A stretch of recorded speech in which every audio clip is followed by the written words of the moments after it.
Wat et sa petite sœur, qui s'appelait autrefois Watik et qui voulait dire la petite. Donc Watik, ik petit, Wat la grande. Et ça ne plaisait pas aux habitants de Edik. Donc on a appelé Watik Edik, qui veut dire le caneton, et Wat est devenu le canard. C'est une île charmante, hein, Wat, avec ses belles plages façon tropicale, Hawaï. Sur 3 km 300 de long et 1 km 2 de large. Donc on y va en bateau de la presqu'île de Quiberon, 3 quarts d'heure de traversée. Et c'est vraiment le bonheur. Vous allez passer un séjour assez fantastique à explorer, admirer et observer la belle végétation.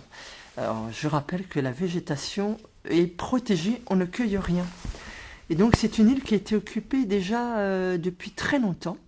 L'île de Wat, évidemment, il y a eu des hommes préhistoriques, puisqu'on retrouve des restes, hein, comme le menhir près du stade. Les Romains sont venus, et là, ils ont donné à cette île le nom de Siata.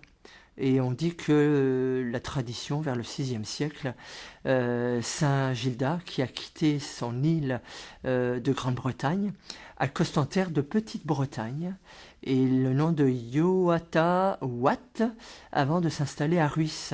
Alors évidemment, on connaît un petit peu l'histoire, hein, on trouve l'empreinte du pied du cheval de Saint Gildas pour sauter et rejoindre l'île de Wat dans la presqu'île de Ruisse. Et il revient mourir en 565 à l'âge de 71 ans dans cette fameuse île de Wat. Il y a d'ailleurs un très beau tableau dans l'église paroissiale. Alors il est probable aussi que les disciples conservent par la suite avec vénération des traces de son séjour dans l'île et ils édifient dès lors un petit établissement dépendant de Saint Gildas de Ruisse, bien sûr, au Xe siècle. Et puis les Normands sont arrivés, les fameux Vikings. Les moines sont tués ou chassés.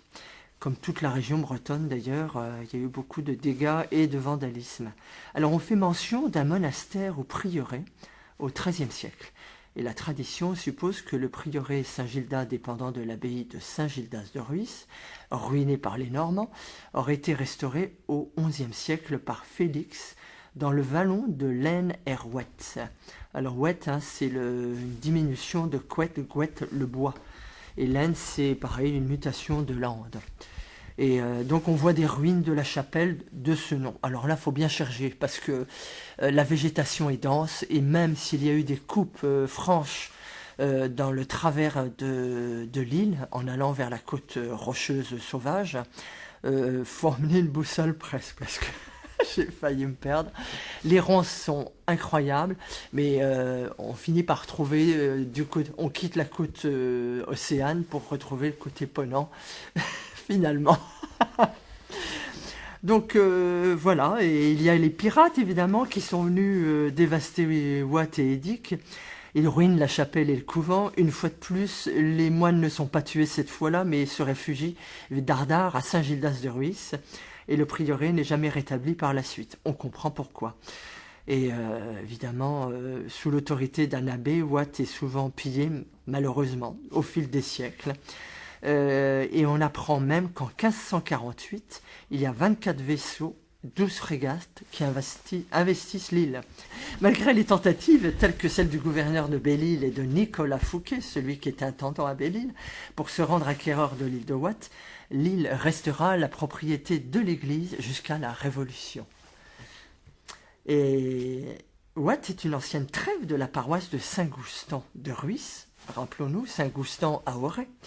Aujourd'hui, Saint-Gildas, Wat est érigé en commune dès 1891. Il était temps. Et une charte est établie en 1822 pour fixer les devoirs et les droits de chacun.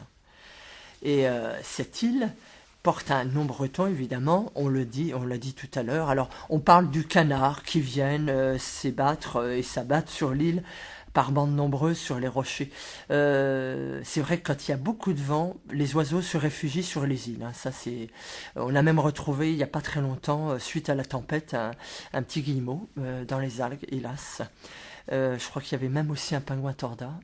Ce qui me paraît bizarre, c'est que le pauvre animal a été retrouvé sans tête. Alors il y a des collectionneurs de crânes et de becs, et c'est ça qui m'inquiète.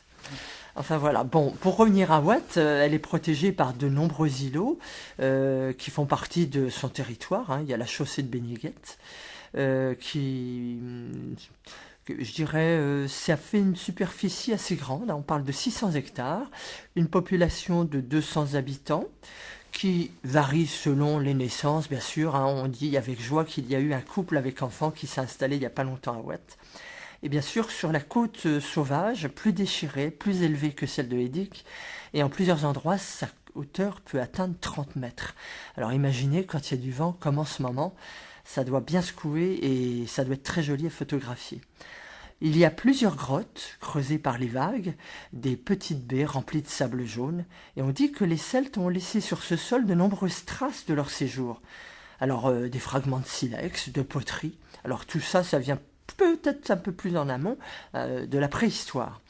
Et on peut trouver au centre de l'île 4 menhirs, dont un debout, et en divers lieux 5 ou 6 dolmens plus ou moins ruinés.